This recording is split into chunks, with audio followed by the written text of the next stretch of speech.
Okay, so this is episode 16, season 2, new location. I have moved to my basement, and even though we are recording this on December 3rd of 2021, this episode is going to be published on sometime in January of 2022.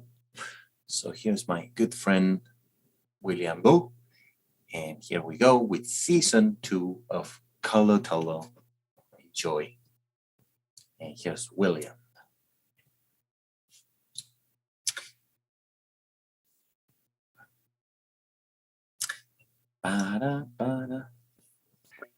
Hello, William. Hola. Can you hear me? Sí, te escucho. ¿Me escuchás? Te escucho. Bien, todo bien. Casi no te reconozco, porque no hablamos por hace un rato. ¿Cómo estás? Bien, acá estoy empezando con Season 2 of Colo Tolo, porque, bueno, este episodio no llego a editarlo antes de fin de año, así que lo veremos en January. Y Bueno. Además, estoy en una new location, cambié el location. Ahora estoy en my basement y bueno, así que moví la producción a mi basement y bueno, así que no, welcome everybody. So. Veo una guitarra, es alta guitarra. Alta guitarra. Empecé a aprender guitarra, así que bueno, no sé tocar, pero voy a empezar ahí a tocar, ahí voy a hacer un curso, a ver si a los 42 años finalmente, 43, empiezo a tocar la guitarra, así que bueno, ahí está. Y con colores argentinos, Color de Argentina y de USA, porque ahí está el dark blue. Sí, ¿no? Así que ahí la guitarra, el programa va bien con el programa, ¿no? Los dos países ahí representados y no, bueno, eso ahí estoy aprendiendo. Bancame, porque ahora no sé si podés ver la nueva camiseta. Sí, buenísimo. Con el Kun. Bueno. Está bien. Buenísimo. ¿Te gusta? Porque a mí me encanta. No sé si se nota, pero hay un azul más oscuro y el contraste con el azul oscuro y obviamente las bandas de blanco y todo eso es increíble. La única cosa es que cuando yo encontré esta camiseta fue una ganga. Salió como 2.50 pesos. No sé si lo dije correctamente, pero aprendí ese chiste de Dustin, que algo que cuesta 2.50 pesos es como barato. Pero no tiene el escudo, como el cartel que dice Copa América. Pero bueno. No, está perfecta. Genial. Pues todavía se ven los pliegues que está nuevita, como si lo hubieses usado por primera vez hoy, ¿no? ¿O ya lo usaste? La camiseta. Bueno, solo llegó hace un par de días nada más, así que es la primera vez que... nuevita. Eso se llama... acá se llama... ¿Vos sabés lo que significa pliegues? Pliegues. Pliegues. No creo. Okay. Pliegues is, when you have kind of a mark because something is really new, still has like a little, okay. Son los pliegues. Todavía se ven los pliegues acá y acá. Sí. Los pliegues de nuevita, que está nuevita la camiseta. Sí, no, muy bien. Es la primera vez que la llevo, pero sí, perfecto. Pero no sé si viste las noticias sobre el Kun con su corazón. Y no sé si él va a jubilarse Sí, se va a retirar. Se va a retirar. o retirar. Ok. ¿Y cuál es la diferencia entre jubilar y retirar? Jubilarse es to. That's a good question because there are two words for retiring. Retiring in Spanish, you have two words. So retirarse is retirement, like when you retire from work, right? From anything you do. If you're a soccer player or if you're a worker, retirarse es una palabra que se usa y la otra palabra es jubilarse. Y jubilarse es más, está relacionado con la pensión que vas a recibir. Ok. When you retire. Mala mía, entonces. No, está bien. Pero también retirarse no solo significa to retire, but retirarse significa I'm gonna get aside, I'm just gonna leave this place. Me retiro de este lugar. Me retiro. Okay. Me voy significa, vamos a decir, ¿no? Eso es el otro significado de la palabra retirarse. No está relacionada con jubilarse, es retirement, like we know in the US, like retirement, Pero retirarse no es solo jubilarse, sino que es también me voy a otro lugar, me retiro a otro lugar, vamos a decir. Me retiro de vacaciones o me retiro me retiro de este restaurante porque no me gusta la comida, no sé, vamos a decir, ¿no? Sí. Ok, entiendo. Gracias. Pero ¿pensás que Kun se va a retirar? Sí, se va a retirar. Hay rumores. Hubo un jugador amigo de él que habló con él y que él le confesó que se va a retirar, pero bueno, el Barcelona lo negó. Lo que pasa que es una decisión difícil de anunciar porque hay contratos profesionales y bueno, en realidad lo que tienen que hacer es esperar 3 meses. Los doctores dicen que hay que esperar 3 meses. Lo que pasa es que es muy difícil que a ese nivel que se juega en el Barcelona, si él se llegara a recuperar y después hay que tener ciertas garantías médicas de que eso no le va a volver a pasar. Y el nivel con el que se juega en el Barcelona no es lo mismo que el nivel con el que jugamos acá en Estados Unidos, por ejemplo, ¿no? O sea, si no se retira, se va a ir del Barcelona seguro porque en realidad no le está haciendo un bien al Barcelona quedándose. En mi opinión, sí sigue siendo un riesgo, ¿no? Pero eso depende de los doctores. Los rumores son que se va a retirar, ¿no? De lo que uno lee en los periódicos deportivos. El que yo leo es Olé, después hay otro diario que se llama Hace, otro que se llama Marca, que esos dos son de España, y esos son los rumores. Lo que pasa es que es una de esas situaciones delicadas donde hasta que el jugador no lo anuncie él, es como que no corresponde que otra gente lo anuncie, vamos a decir, ¿no? Pero sí, para mí se va a retirar. Aparte, vos sabés que los jugadores profesionales se preparan para los mundiales, ¿no? Se preparan y muchos jugadores que se están por retirar dicen, bueno, después del mundial me retiro, ¿no? Muchos jugadores después del mundial, ¿por qué? Porque prepararse para otro mundial son otros 4 años, ¿no? Sí. Y el Kun no va a llegar a prepararse para el mundial, que ahora tiene que esperar 3 meses, o sea que hasta febrero no va a estar, y después, si vuelve y tiene que volver a tener ritmo competitivo, y además tiene que jugar mejor que los otros jugadores argentinos que están en el puesto de él. O sea, es posible, pero yo lo veo muy difícil, te diría muy difícil. No te diría imposible. Estoy de acuerdo, pero iba a decir que si él se retira, habrá un un lugar vacío en la cancha, así que si querés, puede ser tu oportunidad para jugar con el equipo nacional No, en Qatar.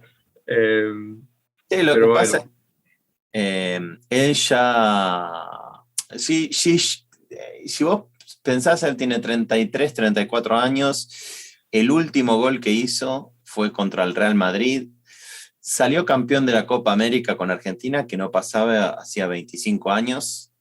Es un buen momento para retirarse, vamos a decir, ¿no? En mi opinión. Ahora, es fácil decirlo para mí porque yo no estoy en los zapatos de él, claro. pero para mí es un buen momento para retirarse. Si te tenés que retirar, es un buen momento, después de haber ganado la Copa América y retirarte en el Barcelona con un gol al Real Madrid. Para mí es un buen momento, ¿no? Pero bueno. Sí, no. Pero bueno, hay un montón de cosas. Primero y principal, quiero decir que me siento mucho mejor. No sé, un descanso de unas semanas fue exactamente lo que necesitaba yo. Es que en mi cerebro y mi cuerpo todo se siente mejor. Así que espero hablar un poco mejor y con menos errores tan básicos. Pero vamos a ver, qué sé yo. Y me alegro mucho verte de nuevo. Estoy re contento porque todo me pasa bien hoy. Hace unas horas me clavé una zapi, estaba buenísimo. A mí me encanta pizza, y También. porque es Ah, viernes, es como tengo un una historia regalo para mí. tengo una historia para contarte ahora cuando. Ah, No me ok. quiero. Eh, sí, a mí me encanta la pizza. Y también hoy, no sé si conoces Magnus Carlsen, pero él es el mejor jugador de ajedrez, del ajedrez en el mundo y actualmente pasa el el campeonato mundial de ajedrez y él ganó hoy y fue uno de los mejores juegos o partidos que he visto en mi vida. Absolutamente increíble, me faltan palabras y yo sé que para alguien que no le fascina el ajedrez, no le fascina el ajedrez, es como, ¿cómo que el ajedrez es interesante o que fue un partido increíble? Pero no lo puedo explicar. Increíble, lo vi mientras trabajé como en una pantalla, mi trabajo y en la otra como, bueno, la dama se fue a B4 o lo que sea. Y sí, increíble. Él es como el Lionel Messi de ajedrez. Es como, para mí, no hay ninguna otra jugador que sea, que esté cercano, digamos. No sé, es como él está en su propio nivel y nadie está Es el en... Messi. Sí, exactamente. Y cada vez que lo veo jugar es como, ¿cómo es posible? No puede ser tan fácil, pero para él es como, es, es- no hay ninguna dificultad para encontrar el movimiento, lo que sea. Pero bueno, así que con pizza, ajedrez y ahora hablando con un gran amigo, es como un, un viernes genial de todas las letras. Eh, Bueno, buenísimo. No, me alegro por vos. Qué suerte. Si sos feliz, yo soy feliz. Así que, yo tengo una frase que escribí en mi libro que dice: Your success is my success because you are my friend. Así que si sos feliz, yo soy feliz. Así lo veo, Amen. lo veo yo. Amen. Um, ¿Vos sabías que yo escribí un libro sobre el ajedrez? Sí, con un príncipe, ¿no? Como ¿cómo se llama? Una pieza, pieza. Una pieza. Sí, Sí, sí, se sí. llama, es una chess variant. Y bueno, se llama Princely Chess, que en español sería ajedrez principesco, ¿no? Bueno, estoy listo para jugarlo cuando quieras. Me lo enseñas y bueno, ahí vamos, pero Te explico el movimiento del príncipe, ya que a vos te gusta el ajedrez. El príncipe es el hijo del rey y de la reina. Entonces, sí. los movimientos del príncipe es una combinación entre el rey y la reina. ¿Ok? El príncipe puede moverse en todas direcciones, dos casilleros. Ah, ok. That's it. En todas posiciones, dos casilleros, porque el rey se puede mover en todas posiciones, pero un casillero. ¿Ok? Sí, sí, sí. Y la reina, bueno, se mueve durante todo el tablero en todas posiciones, ¿no? Bueno, el príncipe es dos casilleros en todas direcciones. Ese es el movimiento del príncipe. Y después hay 11 reglas más, ¿no? Pero bueno, eso es para que sepas el movimiento del príncipe. Pero hay otras 11 reglas más.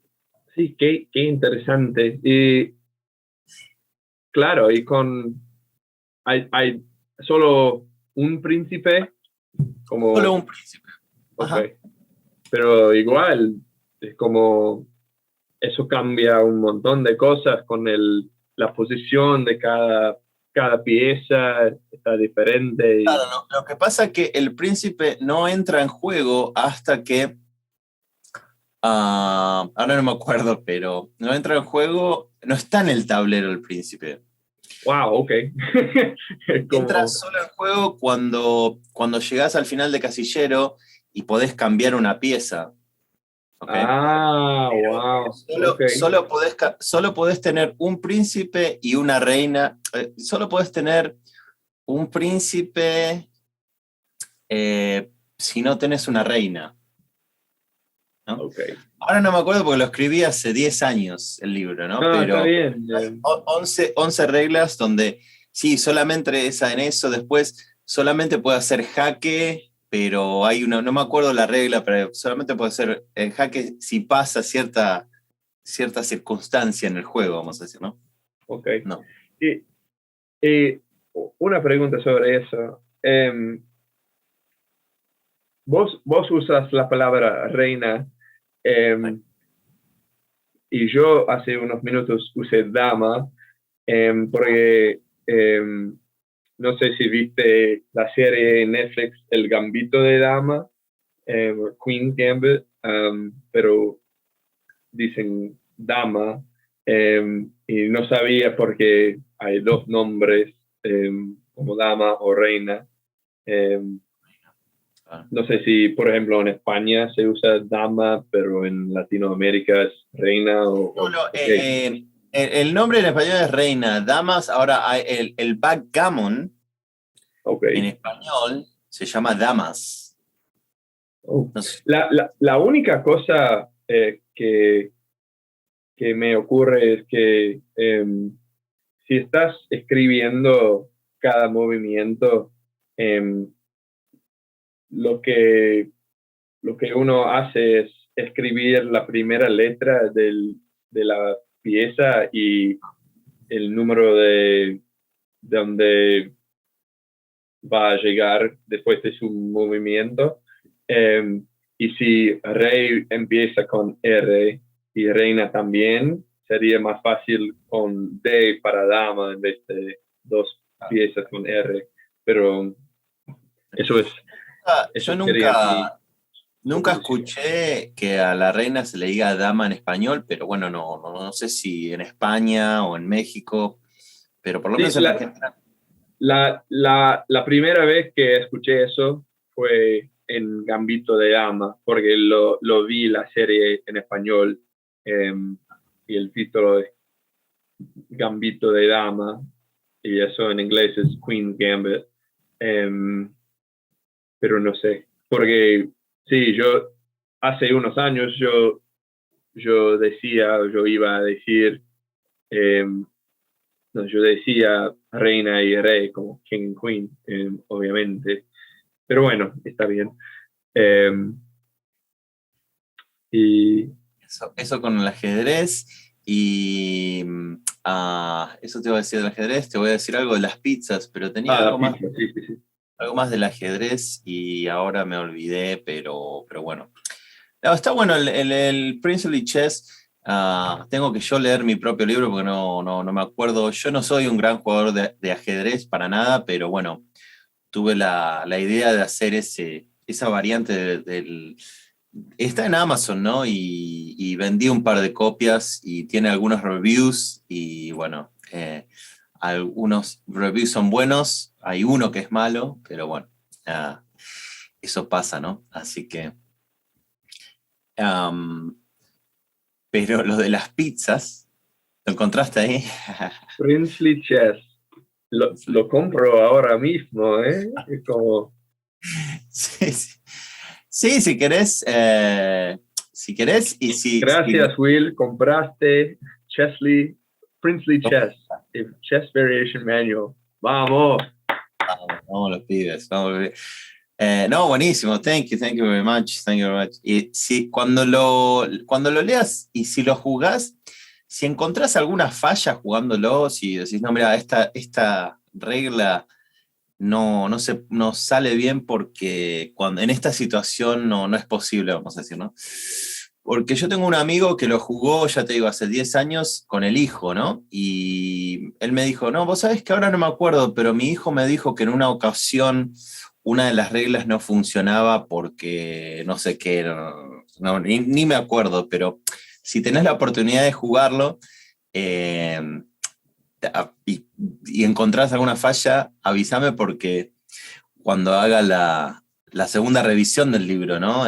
Puedo Okay. incluir, te menciono ahí en los agradecimientos, thank you, Will, por ayudarme con la revisión. Bueno, sí.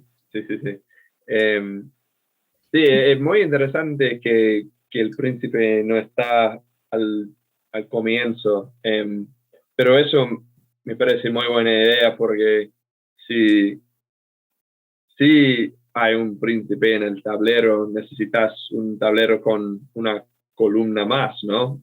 Así que eso alguien no puede jugarlo con un tablero normal. Por lo que me acuerdo, el príncipe solo puede entrar cuando un peón llega al final del tablero y lo podés cambiar, que la gente siempre lo cambia por una reina, ¿no?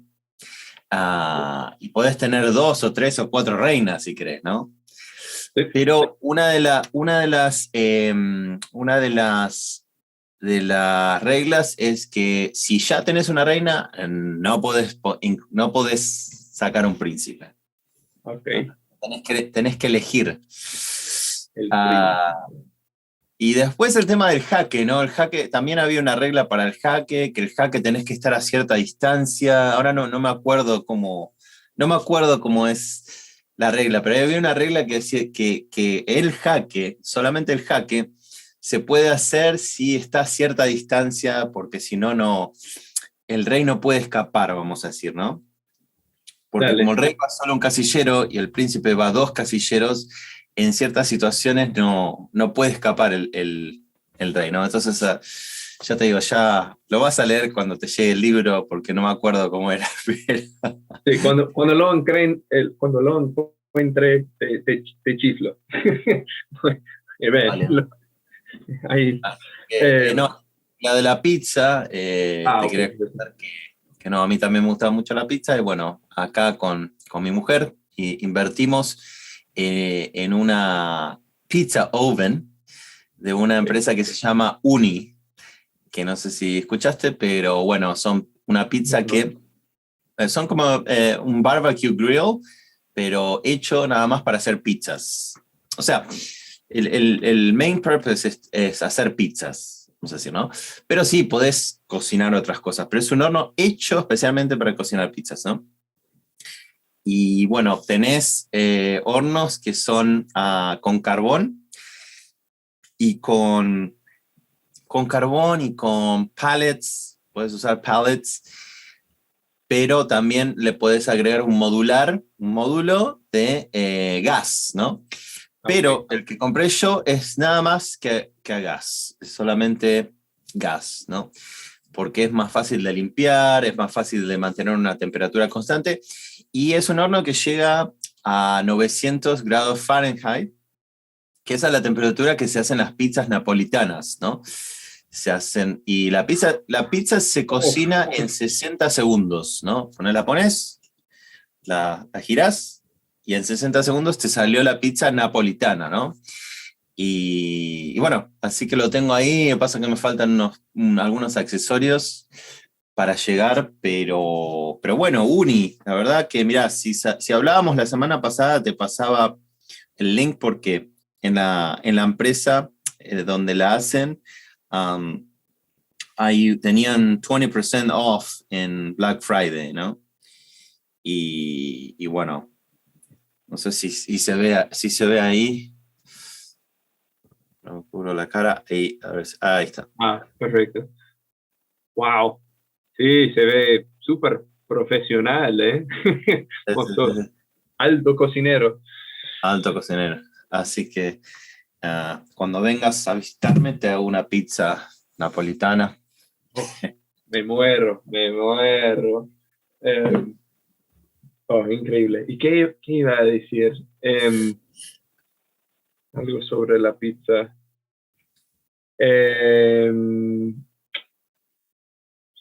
No sé, se me escapó. Pero no, la pizza es... ahora me acuerdo. La única cosa, cuando yo estuve en Buenos Aires, nunca probé una fugaceta. Fugaceta. Y Dustin me dice que es uno de sus favoritos, que es increíble. Sí. Y ahora quiero probar uno, pero yo sé que si yo cocino algo, no va a ser el mismo que uno real, digamos. Así que cuando vuelva a la capital de la Argentina, eso va a ser la primera cosa que hago. Igual la podés hacer en tu casa. Hay un montón de recetas para hacerla. ¿Y te gusta la fugaceta? Obviamente probala en Buenos Aires, pero hace una, probala. En realidad la fugaceta es una pizza de cebolla. Sí, pero hay una, no sé, sí, algo es riquísimo. Mágico sobre, no sé, el agua o el aire, que la comida en Argentina siempre te va a encantar, sabe mejor. No, te va a encantar. Sí, es muy buena la fugaceta. Y en muchas pizzerías lo que hacen es, cuando te dan una pizza, te agregan una porción de fugaceta gratis, vamos a decir, ¿no? O sea, abrís la pizza y te incluyen una porción extra de fugaceta gratis, vamos a decir. Okay. Se estila en muchas pizzerías allá. Wow, mira vos. Y yo dije Zappi como un chiste. ¿Es algo que vos decís en una, no sé, en una forma chistosa, o es algo que solo dicen niños o algo así? No, sí, con un contexto donde uno quiere hacer un comentario gracioso, sí, Zappi. Okay. No, está perfecto. Bueno, porque sí, cuando yo aprendí que Zappi es como pizza, pero si alguien dice Zappi suena como pizza. A mí me encanta esa idea. Sí, pero lo que sí muy importante, Will, y te lo digo como argentinólogo. Ok. Vos, es muy importante que pronuncies la palabra correctamente, porque sapi, si vos decís happy, no digas happy porque sapi Dije, es pizza, pero si vos decís happy y repetís la palabra, ahí la gente se puede ofender porque la palabra que sale repitiendo la palabra happy es una palabra muy grosera, ¿no? Así que, no, y, acordate, la pronunciación es key. y lo dije mal o solo... No, lo dijiste bien, pero digo, Oh, ok.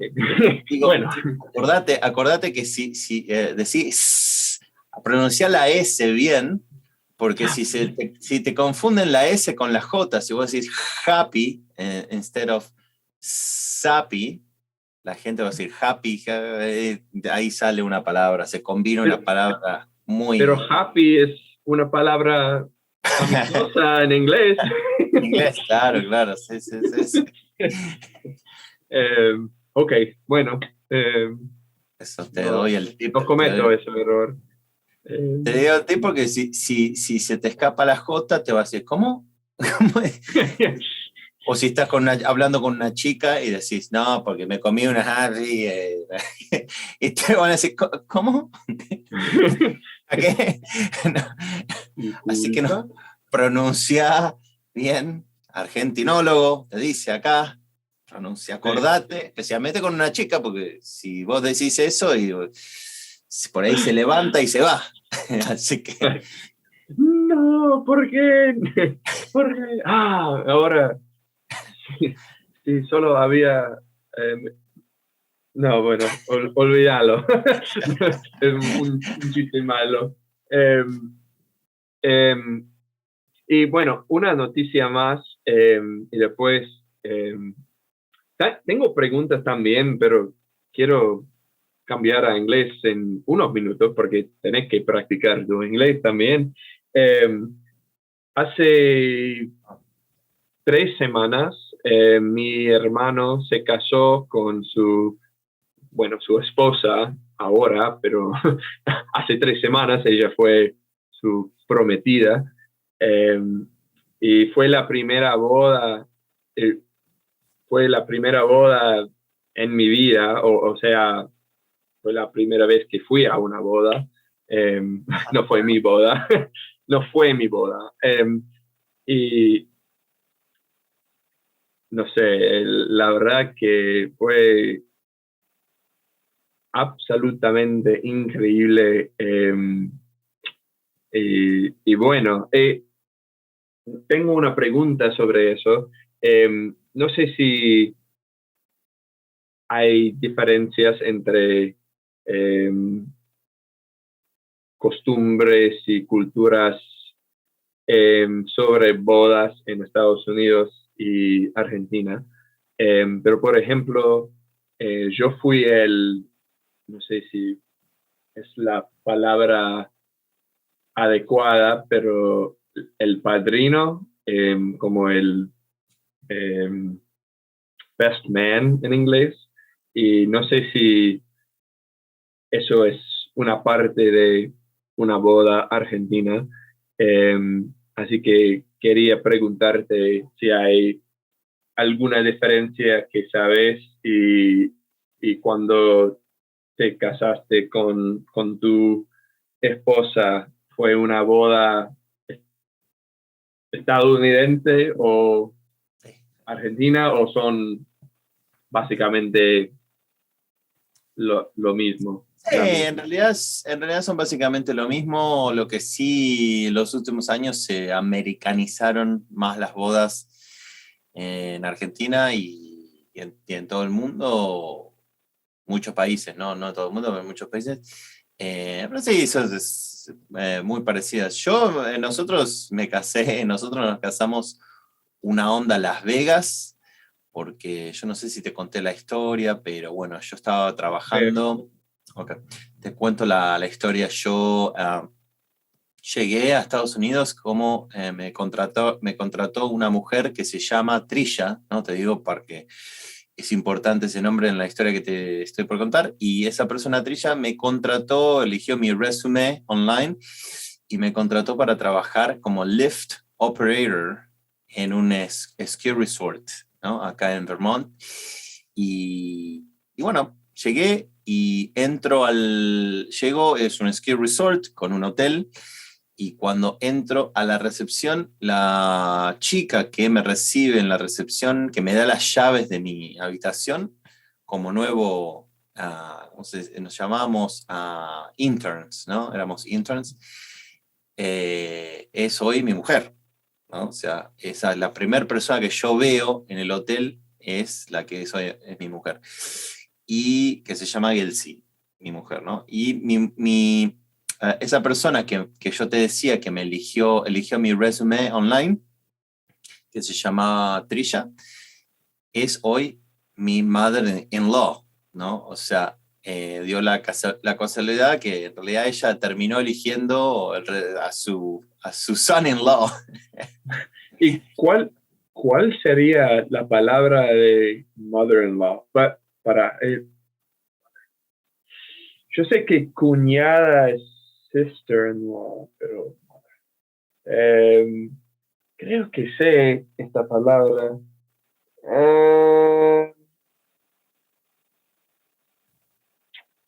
Quizás no. Ok, bueno. Sí, ¿cuál es la palabra? Suegra. Suegra. ¡Ah! Sí, lo conozco. Ah, lo sabía. Sí, ok, bueno. No se Y puede todo, ¿eh? no se puede. A veces pasa, a veces pasa. Pero bueno, mi suegra me eligió como, ah, ¿cómo se dice? Eligió su propio, ¿cómo se dice? Ahora no me sale a mí en español. Eligió su propio son-in-law, que es, en español es, ¿cómo es? Son-in-law es yerno, su propio yerno. ¿Ok? Yerno, sí, sí, sí. Y bueno, yo empecé a estar de novio con mi mujer. Yo era un intern, estaba haciendo ese trabajo, y a nosotros se nos ocurrió la posibilidad de quizás casarnos, porque si nos casábamos yo me podía quedar y, vamos a decir, continuar la relación, vamos a decir, ¿no? Porque mi visa era de 3 meses, de 4 meses, 3 meses de trabajo y un mes de turismo, ¿no? O sea, una visa de una J1 visa. Y bueno, pensamos en eso, y ella se lo comentó a la madre, y la madre me llama a mi habitación y me dice, are you, can you come can you come to my office, please? Sure, sure. So I go, well, voy a la oficina de ella, y me dice, ¿es verdad que vos te estás pensando casarte con mi hija para quedarte acá? Yo, no, no, no, no. As soon as I say no, no, no, ella dice, ok, porque si no te iba a deportar. Porque ella tenía el poder de deportarme, vamos a decir, ¿no? Siendo mi jefa. Y bueno, entonces nosotros con ese threat, con esa amenaza, ocultamos nuestros planes y nos casamos igual. Pero nos casamos onda Vegas, onda Las Vegas, fuimos a un Justice of the Peace y nos casamos ahí con el tipo que tenía 80 y pico de años, y la mujer también como testigo, porque tiene que haber un testigo, y nos casó. Y bueno, una vez que estás casado legalmente, bueno, después ya eso no se puede deshacer, a no ser que mi mujer diga, no, me quiero divorciar, y bueno, vamos a decir, no es fácil deshacerlo, ¿no? Y nosotros no nos casamos con el propósito solamente con el propósito de quedarse comercialmente, sino nos casamos porque por amor, y bueno, ya son 17 años de estar casados, tenemos 2 hijas, o sea, obviamente no nos casamos con ese fin, sino que nos casamos con el fin de continuar la relación, y esa era la única manera de continuar la relación, ¿no? De casarnos y bueno, yo hacer mis papeles y bueno, transformarme en residente y finalmente en ciudadano estadounidense, ¿no? Y, Pero bueno, eso. y hablabas Inglés. ¿Bien inglés? ¿Hablabas bien en esa época? O... No, como el orto, hablaba inglés, pero no, a veces, aparte muchas veces no entendía nada, ni incluso lo que me decía mi mujer, y hay un video que ahora esta semana el assignment que nos dieron a Dustin y Ruben es free, ¿no? Es free, es un open assignment, y yo tenía pensado hablar sobre Domingo Cavallo. Ahora voy a poner un clip. Devaluation, dollarization and default. Y Or para debt que Cavallo era reduction el that they ministro de Economía de la advocating. Argentina en los años 90, ¿no? En los años 1990, 1991, por esos años, no me acuerdo, pero early 90s. Y es un tipo educado en Harvard, ¿no? Él estudió en Harvard, pero habla inglés como el culo, o sea, entiende mucho inglés, pero el acento es horrible, es horrible. Anoche lo estaba mirando porque ya estoy planeando el assignment que tengo que hacer este fin de semana para la clase, ¿no? Y hay un momento que dice, because the Argentina currency is very strong. Y in us, we are not going to let the country go down. Y es terrible. Y yo hablaba así, o sea, no solo me río me río de él porque yo hablaba igual, ¿no? Hablaba como el culo, no entendía poco inglés. Pero bueno, son 17 años de practicarlo todos los días, porque ya te digo, mi mujer no habla español y estuve forzado 17 años, y ahora con la clase de Rubén y de Dustin, incluso me ayuda más, obviamente hablando con vos, uno va aprendiendo más, pero si bien Rubén y Dustin tuvieron la facilidad, a otra gente les cuesta más, ¿no? A mí me costó más, a vos te cuesta más. No, uno dice Messi, ¿no? Messi es el mejor jugador del mundo, pero ¿cuántos miles de jugadores profesionales hay?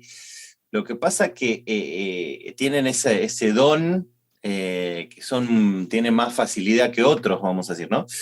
Eso pasa con el idioma también. Dustin y Ruben son los dos bilingües perfectos, hablan los dos idiomas perfectos. Y yo creo que vos y yo podemos llegar a ese nivel, pero nos va a costar más porque no tenemos ese gen especial, vamos a decir, ¿no? Claro, claro.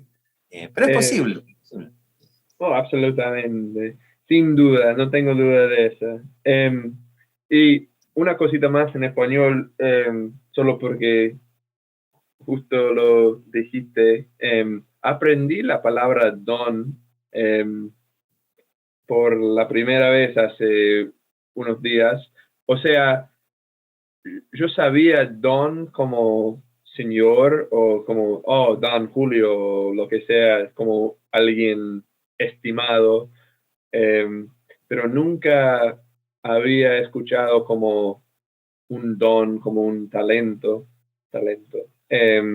Pero en una entrevista con Messi, él dijo como, ay, gracias a Dios por darme ese don y este don, no, ¿por qué don? ¿Don como un Don Quijote o qué?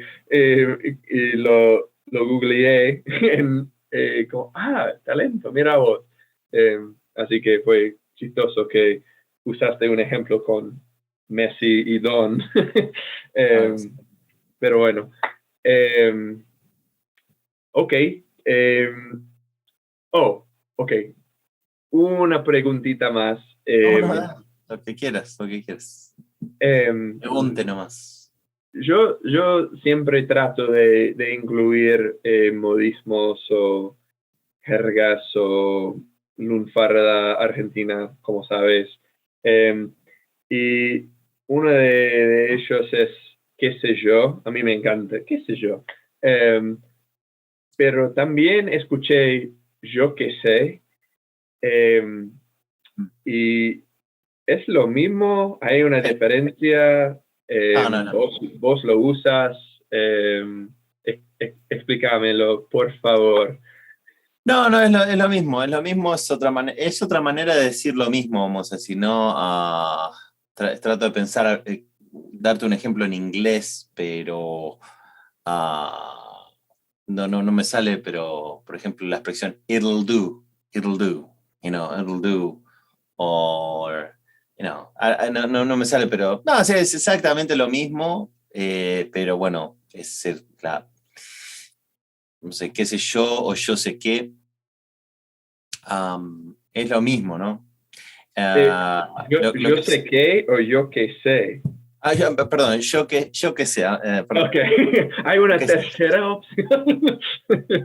¿Qué sé yo o yo qué sé? O yo qué sé. No, yo qué sé es. Sí, yo qué sé. Yo que sé. Lo que sí, lo que ahí sí tenés la expresión yo sé qué. Que eso sí significa otra cosa. Oh, claro, sí, yo sé que Messi es el Claro, mejor. exactamente, claro. Pero sí, nunca escuché, o sea, nunca me di cuenta de que yo que sé es es otra manera para decir, qué sé yo. Eh, ok, fácil. Bueno, entonces, hablamos en a little American English. ¿Qué te parece?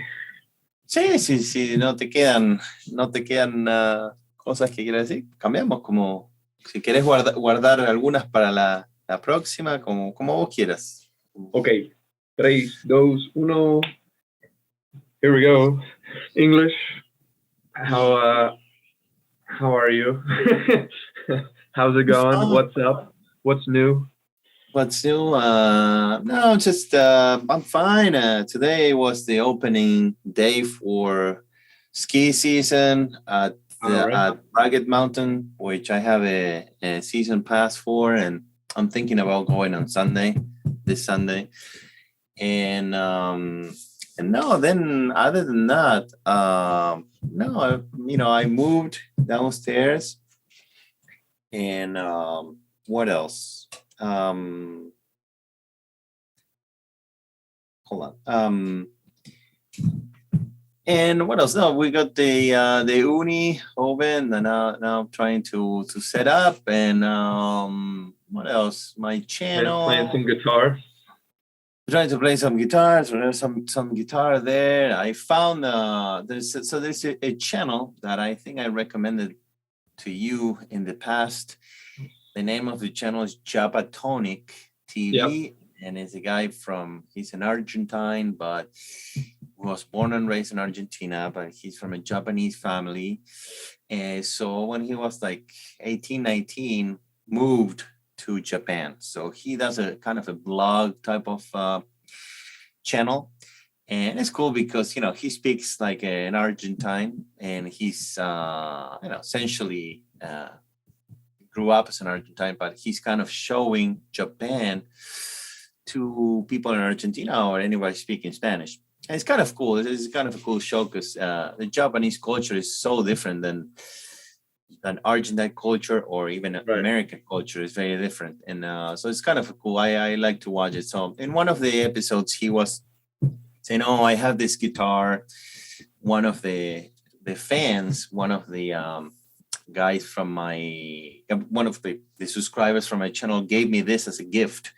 So somebody gave him an electric guitar, and he always wanted to play guitar, and he's into heavy metal, and I'm into heavy metal too. So he said, he was like, "Oh, I'm starting my first class of guitar this week." And so he is taking classes with this guy who is from Argentina. So he's taking classes through Zoom or through Skype, I think. And so he said the name of the guy, and if anybody's interested to contact him, and I did contact him. He's a very he's a very good guitar player. He played with a couple big names in the heavy metal world. I don't know if you're familiar with bands in Argentina, but there is a band called Rata Blanca. Rata Blanca. That's I don't think That's the biggest heavy metal band in Argentina in the last 30 or so years. And so the singer of that band is known as the best metal singer in the Spanish world in the last 40 years. He's like the best metal voice, ever. Yeah. So this guy played for his solo project, and he also played for Tarja. Tarja used to be the singer of Nightwish, and Nightwish is one of the best symphonic metal bands in the world, and they're from Finland.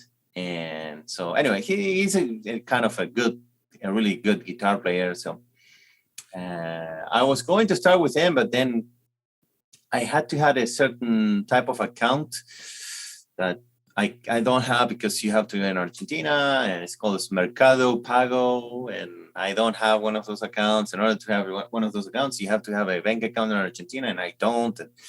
Because right now in Argentina, they don't let them use PayPal accounts anymore for whatever reason. So anyway, long story short, I'm still waiting for him to let me know when we can get a class together, and trying to find a way to pay him, Right.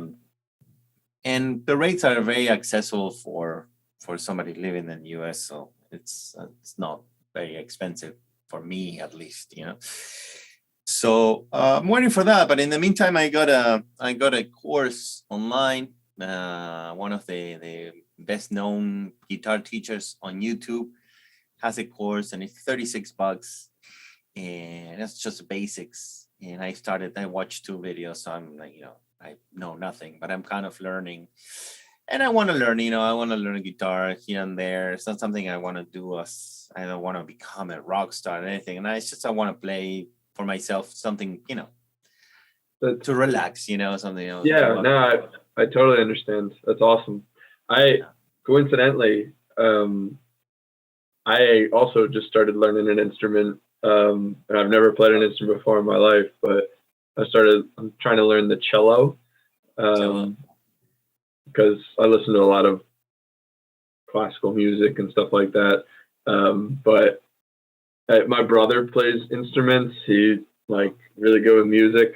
I don't think I got that gene. Maybe I got the language speaking gene now. So I'd rather have that one, but it's pretty funny.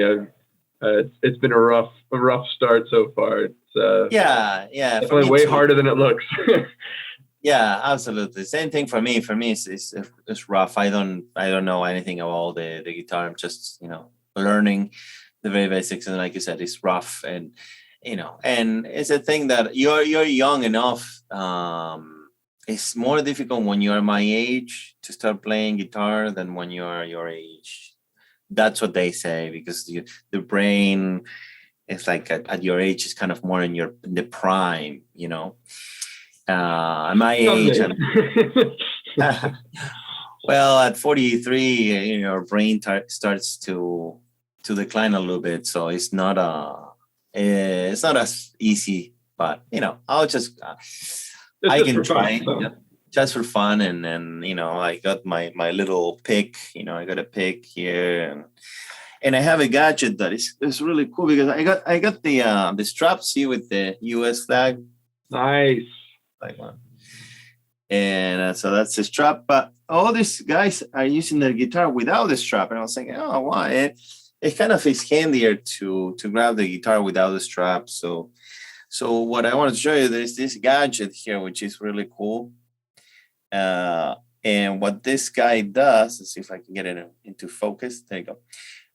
So what that guy does is you can plug it to your guitar, and right there you can plug it to headphones.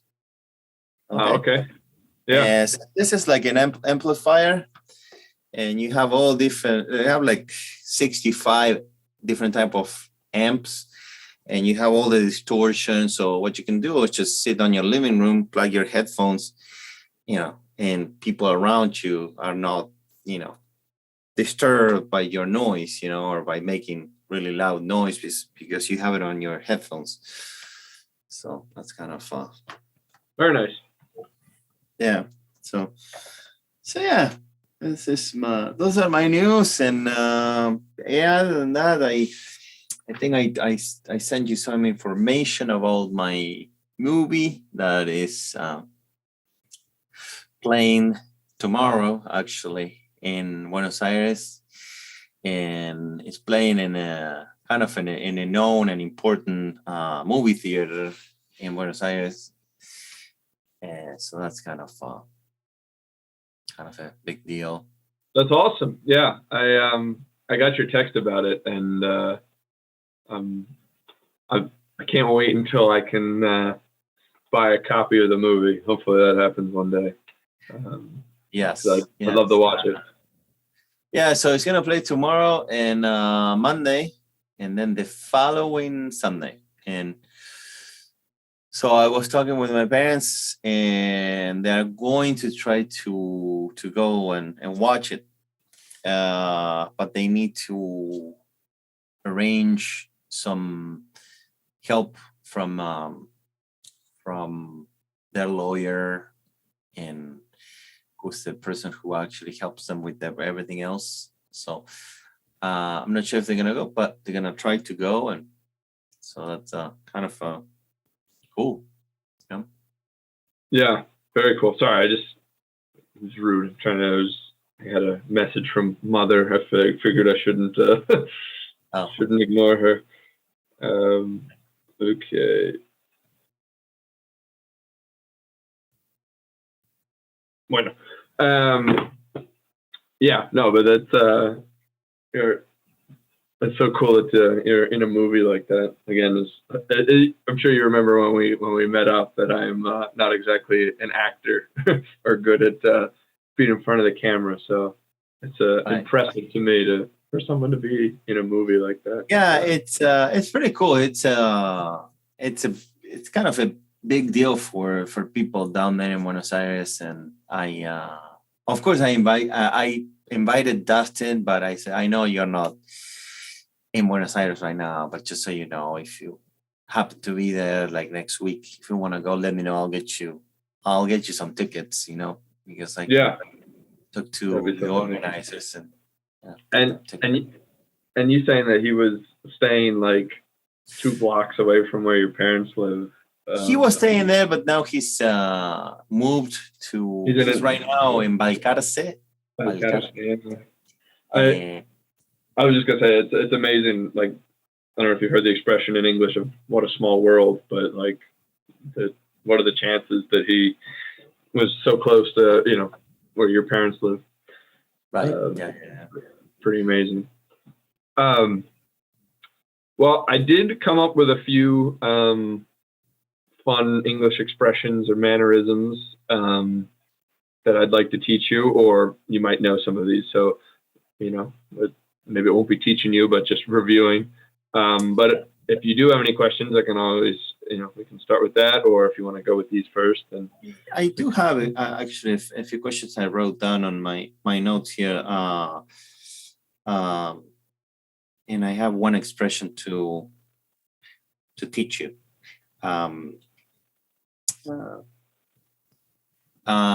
So yeah, I have if you want, I can go through mine, which are very quick. So there's a Spanish expression I wanted to teach you that I don't know if you ever heard this expression, but the expression is "La lengua no tiene hueso." La lengua no tiene hueso. So is that like, I'm assuming it's talking about language, not the tongue. It's talking about the tongue. Oh, okay. Hueso. It's hueso like hueso, bone, right? Okay. I was thinking, what is a footprint? Footprint. Huella. Okay. For a second, that's what I was thinking first, not hueso. All right. Yeah. Okay. So tongue doesn't have a bone. Gotcha. Oh yeah, the expression is like the tongue doesn't have a bone. So that will be the translation of the expression. Okay. So I don't know if you ever heard the expression, but if you haven't, what would it I can mean? tell you what it means. Well, I kind of want to see if I could guess. Let's see. Okay. Although I probably won't. The tongue doesn't have a bone. Wow. It doesn't have a meaning. It's just a fact. Sure, yes. It's just an objective statement. There are no bones in your tongue. Gracias, Argentina. No, I have no idea. I give up. What does it mean? Okay. So the expression is used when somebody, so let's say if Messi, just to give an example, right? So if Messi missed to score a goal, right? So he's in front of the goal, he shoots and doesn't score the goal. He doesn't Higuain. Right. If he doesn't Higuain. So if Cristiano Ronaldo says, well, the problem is like he couldn't score because he kicked it this way instead of this way. If he kicked it this way, he would have scored, right? And you think about it, it's like, okay, Ronaldo is saying that, so he is he has he's an authorized voice in soccer to make that opinion, right? It's like he's Cristiano Ronaldo. So now if you or me make the same comment, it's like we are not professional soccer players. We don't, you know what I mean? So it's no like tenemos cancha. Right. So then you can use that expression, la lengua no tiene hueso, meaning that you can sustain our argument because we're just nobodies in the world of soccer, you know what I mean? So that expression is it's used a lot in social media, you know, because a lot of people make meme comments on social media, right? It's awful comments everywhere in social media, no matter where you are. You read comments and some people are just so mean and it's like, why did you have to make that comment, you know? And it's like a lot of people will say la lengua no tiene hueso, trying to say, well, look who's talking. Is this guy hidden on a basement somewhere? You don't even know that the name of the guy is like Ginger 24. You know what? I don't know. But that was me, yeah. I know. Ventulosa es un... No, I'm just kidding. That's funny. So because your tongue doesn't have a bone, it's like you don't have... You can't say anything about what's going on. Right.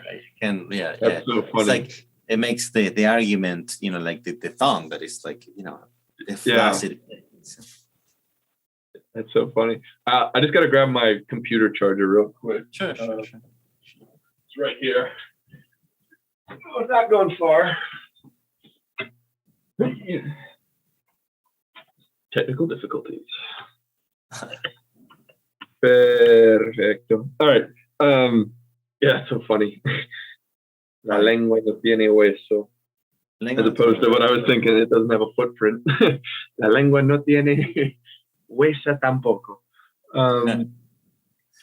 So then I have these expressions. One is like, I've heard this expression from Marty Apply. And, you know, I thought that it was a cool expression. And my question was like, do you use that expression and or not? Or, you know, occasionally? My guess is that you may use this expression occasionally, but I just don't know how common this expression is. But the expression is, you bet your ass it works. Yeah. So it's funny you brought this up because it was an idea I had, not necessarily for today, but at some point for teaching. But yeah, to bet your ass is I wouldn't say I say it a ton, but it is very common. I try not to, like, I don't usually use words like that too much. But to bet your ass is sort of like, it's basically, like without a doubt, like, so like, you know, in that case, you bet your ass it works. It's like, of course it works. Like, how could you think it doesn't work? It's like, you could literally, you know, if you were playing a card game and you could be so confident that you could bet part of your body and know that you were like not going to lose it. If that makes any sense. So yeah, you can bet your ass. You can bet usually that's the most common one. And ass is sort of funny in English because there's other expressions we have where it doesn't really contribute to the sentence, but it just sort of acts as emphasis. So like, I'm trying to think if I can, and then maybe it's more like informal stuff or maybe like a younger generation, but you might hear like,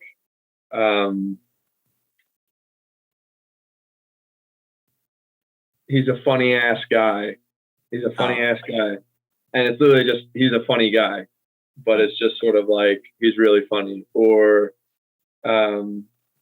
like, sometimes you might hear people say dead ass, which is like, that's really slangy, but that's like.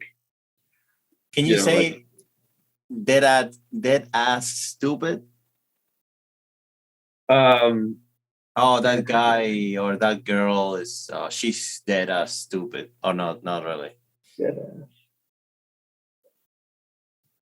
ass.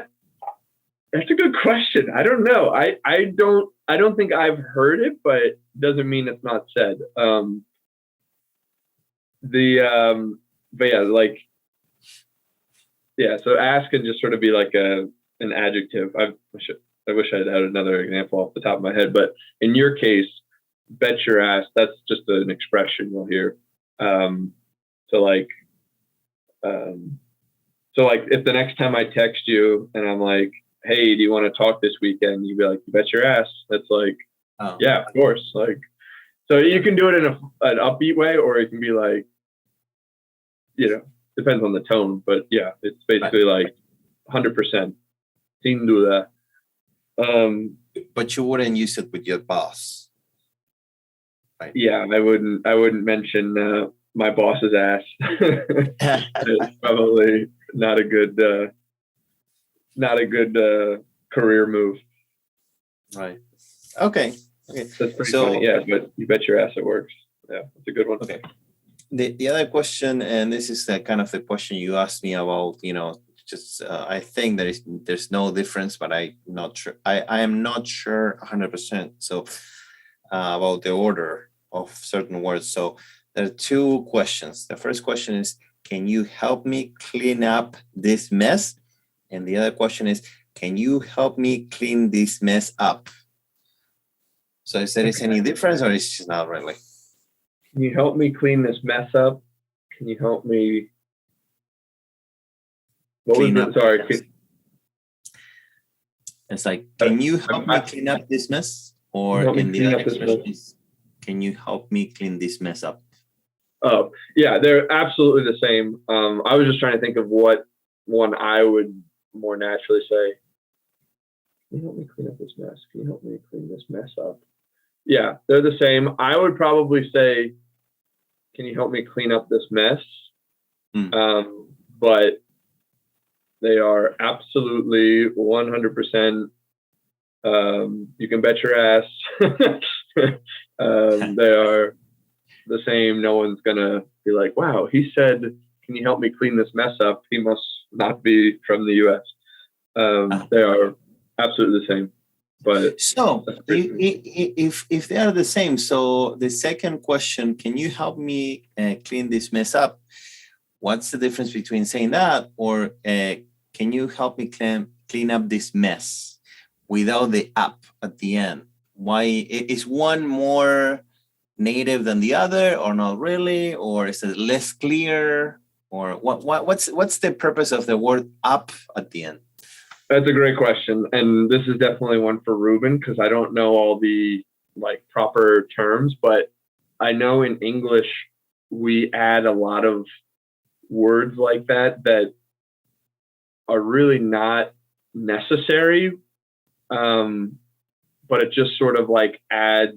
So like, for example, if I were to say, oh, just write your name on the paper, perfectly fine, correct. I could just be, oh, just write your name down on the paper. It's just like there's just certain examples where it's just sort of like a filler directional word. So like clean this mess up. It doesn't really, what do you know, like making the mess go up. It doesn't really make sense, but it's just something that in English you kind of throw that word in there. And like I said, both writing your name down and writing your name are the same thing. It doesn't, I'm sure it's confusing to someone who, like learning English is like, then why do we need this word? Like, but so yeah, they are. Let me ask you another question that may sound like a silly question, but I really don't know. So I hope. No, go for it. Okay. So why would you say, can you help me clean this mess up, and not, can you help me clean this mess down, or can you help me clean this mess right, or can you help me clean this mess left? I mean, no, it sounds stupid. It's a stupid question. No, it doesn't sound stupid. I don't have an answer for that. We'd have to go back and find, the creator of English and ask him. I have no idea why there's a direction associated with it. Because like think about it in Spanish, like you would never say like lavar los platos arriba. You know what I mean? Like you wouldn't, you don't add a directional thing. It's just sort of like an idiomatic, like it's just an expression. So can I say? But you would never say, like, you would sound crazy if you said, can you help me clean this mess down? Or okay. Clean this mess that was my question. People would be like, clean this mess right, clean this mess left. Yeah, it's not a direction in the sense of they're expecting you to like clean in an upwards direction. It's just to clean up is like just an expression to clean, but that word is not. And I'm sure there's a lot of other examples too where. So like you were saying, so you wouldn't say, you would say clean up, but you wouldn't say clean down. And you would say write down, but you wouldn't say write up, right? Yes, that's correct. Although, and this is not to confuse you, a write-up can be a thing. Like a write-up can be like it's when you do something wrong. Yeah, right. Or it can be like a kind of like a like a. I'm thinking I can remember the word in Spanish. I can't think of it in English right now. Un resumen. Like a summary.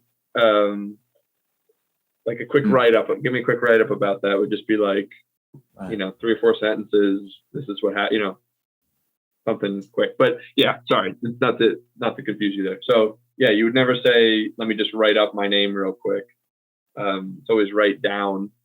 But if that's confusing, you can just cut that word out and let me just write my name real quick. Let me just write an email, write a text, write down. But yeah, I might even send Ruben a message about that because that is pretty fascinating. But I have thought about that before about like, why is it clean? Like write down. I mean, like I guess your hand goes down to write, but like cleaning up, maybe you're picking stuff up off the floor. But I don't know. It's a good question. So let's say I'm sorry that I'm nerding up. Oh no. But let's say you are writing down, right? You're writing down your name. But let's say there is a statue of Will, right? Somebody made a statue of Will. There's a statue of you, and somebody asked you to actually sign your autograph on the statue, and the place is right here, right? It's like right here above you. So in that case, would you say, can you write up your name or not? Instead of write down. Wow, that's a good question. And again, I'm trying not to confuse you. I wouldn't say you could ever say, could you write up your name? But someone could say, could you write your name up there? Up there. Oh, okay. Right. So that's a little different. But you wouldn't say, can you write up your name? That doesn't sound, to me, it sounds pretty strange. But you could say, could you write up a quick summary or something like that? That works, but that's a different kind of example. So, okay. So no writing up on my statue. Okay. And the last question I have is a question I have for Ruben the other day on our class, and then it's just like, it was 7:29. I was like, no, I'm not gonna ask this question. They need to go to the next class. So, but the question is about the word ride. So RIDE. Yep. And the word read. So RID. So why would you pronounce the word ride like ride and the word read like read? If they both start with RID, and one is pronounced ride and the other one is pronounced read. What's the way? I mean, that's confusing to me. It's like, why, Yeah. So another great question.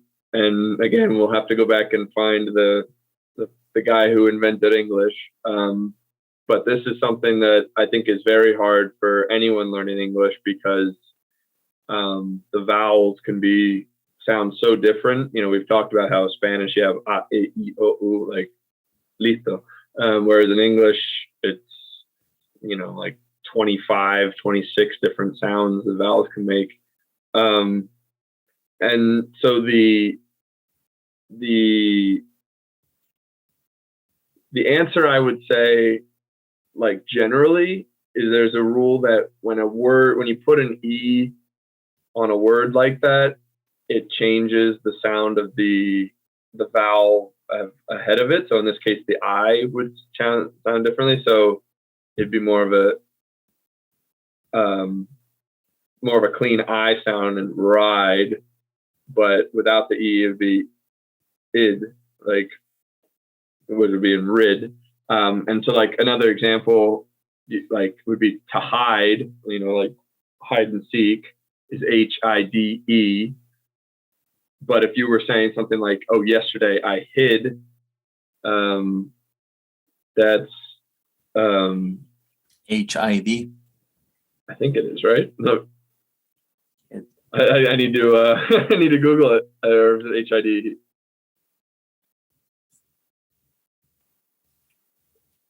Yeah, hid is yeah. Hid. Wow, this is embarrassing. We'll have to cut this part out. I don't even know English. It is, right? I guess I don't really say hid that much, but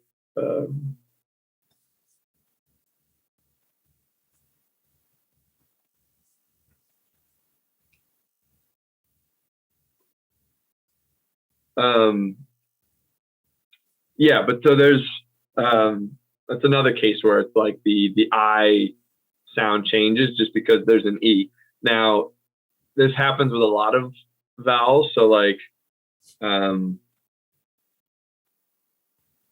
it happens with a lot, but then there's also like irregulars, which there's a ton of in English. So for example, we were talking about Don in Spanish, like Don Quixote. So Don, how we pronounce it in English, like a Yankee. Don can be a name, like just, short for Donald or whatever. But when you add an E to it, it's done. But then like, so that's O and E. Just try not to confuse you here. But then if you have, you could have a ton, which is like amount of weight. That's TON. But if you add an E, it's tone, not Tony. Yeah, you're like not dome. You know what I mean? So like when you add the E, it's done. in that word, but when you add it with the ton, it's not tone, or it's not ton, it's tone. Like, so it's the rules are weird, but basically ride and rid, it's just because that E is there. And that's really, I don't know, beyond that, I can't give you a great answer. No, that's fine. That's fine. That's good answer. So thank you for the explanation. Appreciate it. So yeah, of course. I don't know if you have any. No, I'm all set. If you want to tell me something that you wanted to tell me, or not, whatever. Yeah, I do. And just, I don't know if you'll cut that part out or not, but it is hid without an E. I don't know why I was doubting myself. I just Googled it to be safe. But yeah, hid without an E is correct. Hide with an E. That was a dumb moment. Okay, so I have a few expressions here. We'll see how many of them you know. And if you don't know, it might be fun for you to try to guess. Like, although I couldn't guess about the no bone in the tongue. So the first one, and I don't know, maybe in previous episodes or way back when, before we recorded stuff, maybe I've asked you these, but we'll see. So the first one is to give your 2 cents. Oh, right.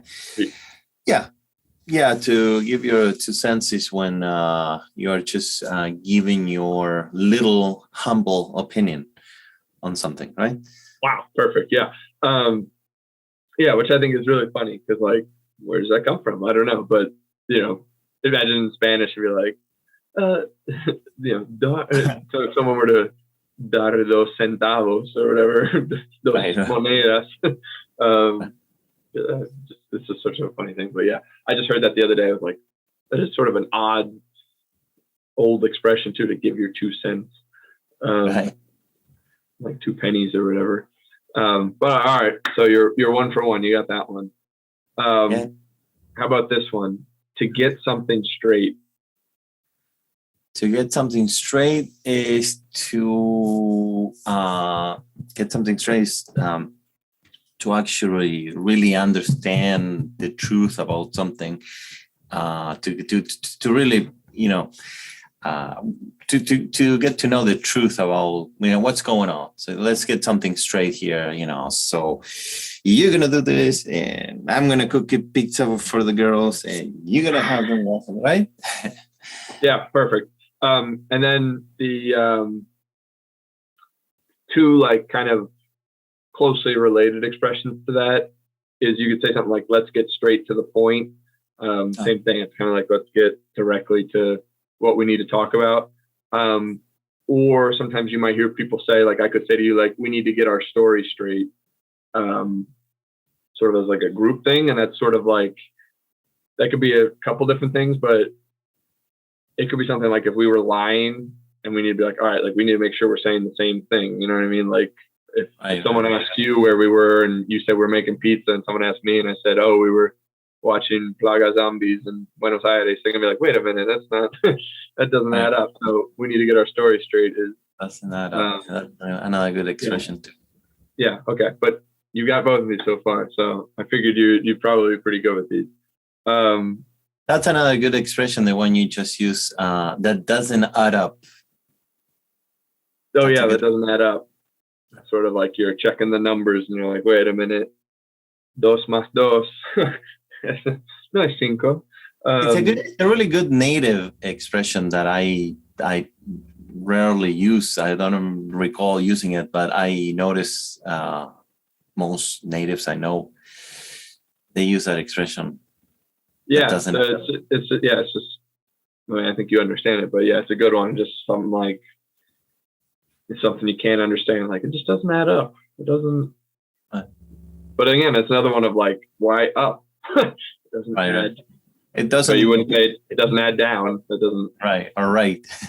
Yeah, it doesn't add right. It doesn't add right. It doesn't add correctly. Right. Yeah, no, but it's that's another perfect example. I don't know why the word up is there, but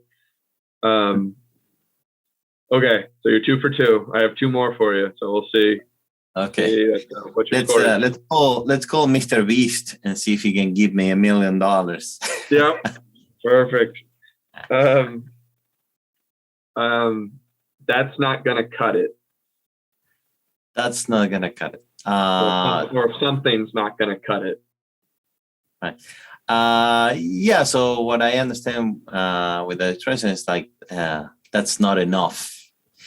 It's not, whatever you're doing, you if you do 10 push-ups, it's not gonna cut it. You need to do 1,000 push-ups, and then you'll be ready to play with Messi. But if you do 10, that doesn't, right? Yeah, exactly. Might take a few more than 1,000 to play with Messi. But you'll have big arms while he's running around you, like right. Yeah, but yeah, it's perfect. Not gonna cut it is again, it's another one I heard the other day. I was like, oh, I like it. It's basically you said it perfectly, but it's something's not sufficient or enough. So if I was, not studying Spanish, but whatever, and you'd be like, it's just not gonna cut it if you want to talk like Dustin and Ruben. It's just not enough. All right, 3 for 3. And I think you'll get this one. I think this is the easiest one. So I think, but to get your shit together. To get your shit together. To get your shit together, to put your shit together, right? Isn't that like a variation? Put your shit together, or? I would say get your shit together is more common. So get your shit together is like compose yourself and just make things like put compose yourself and get things get your stuff on your desk right, and then you're gonna be able. 4 out of 4. Look at that. Yeah. So get your shit together. It's kind of what I had to do the past few weeks when I cleared my mind. Just sort of, reorganize. But again, I always like to think of these like if someone tried to say it literally word for word in Spanish, like conseguir tu mierda junta. We're like, what? But yeah, like it's that's another one you'll hear a lot. And then the other one, if you just get rid of the together, like if you were to say get your shit, like that is just sort of like, that's more like actually go and grab something. Agarra tus cosas. Yeah, exactly.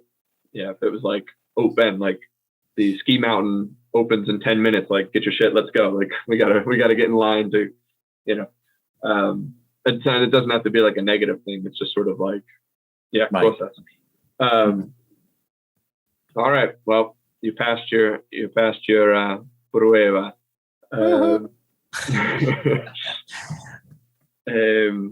Nice beginning of season 2.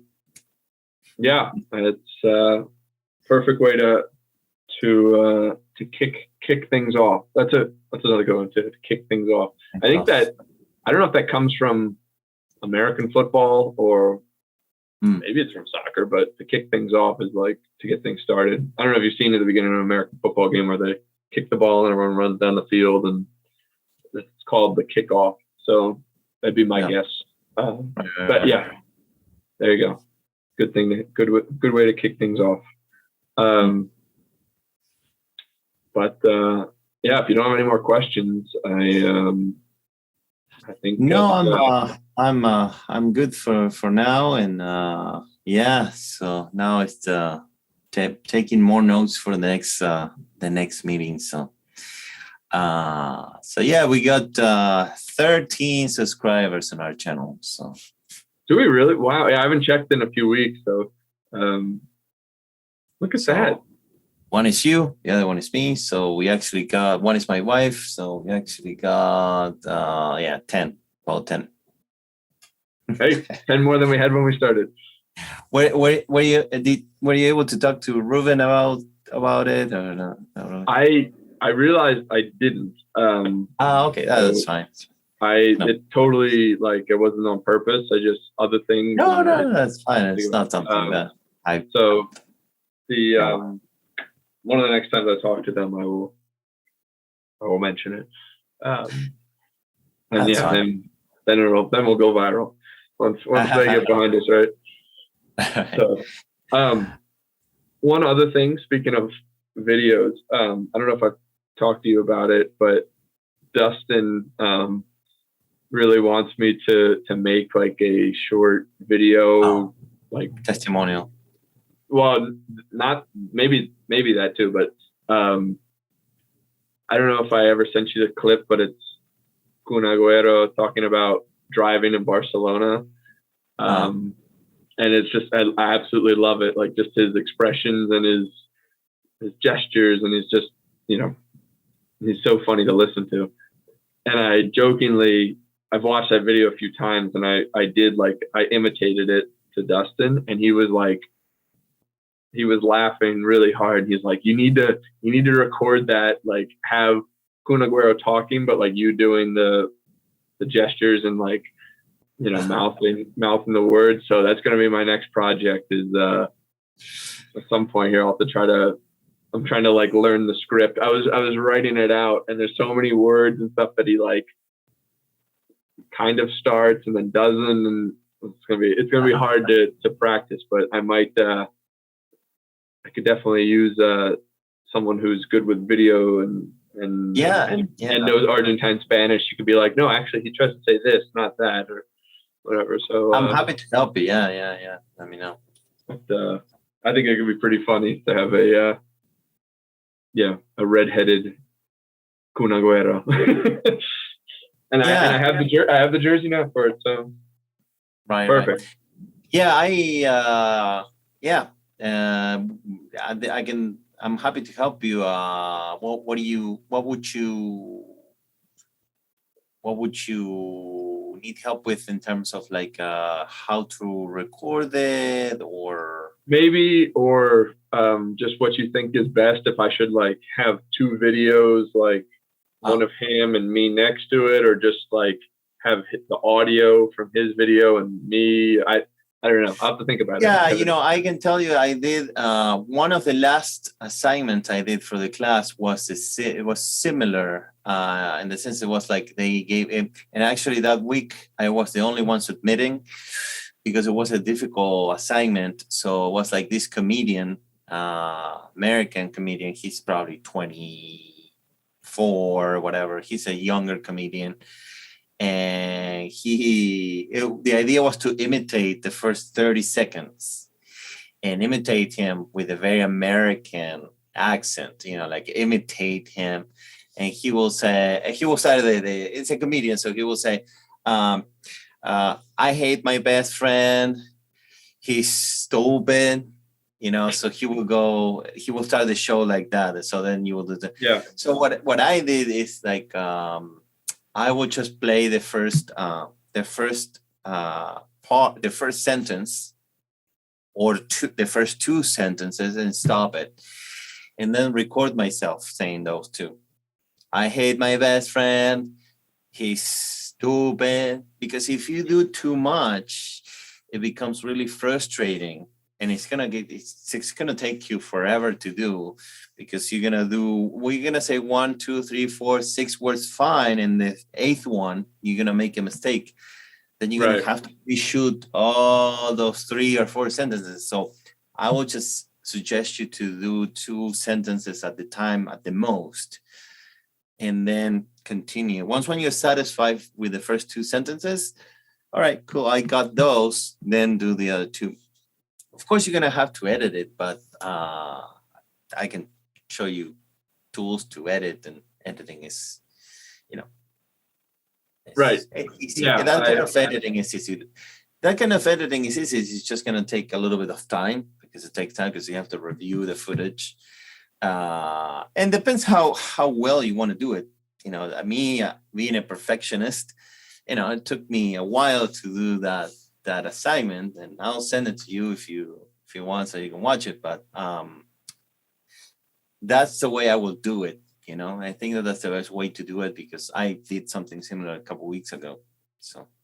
Okay, yeah, no, that'd be great. I'm not in a rush, so I'd like to, I can take time. I want to make it good. I think it'd be pretty funny if I can do it well.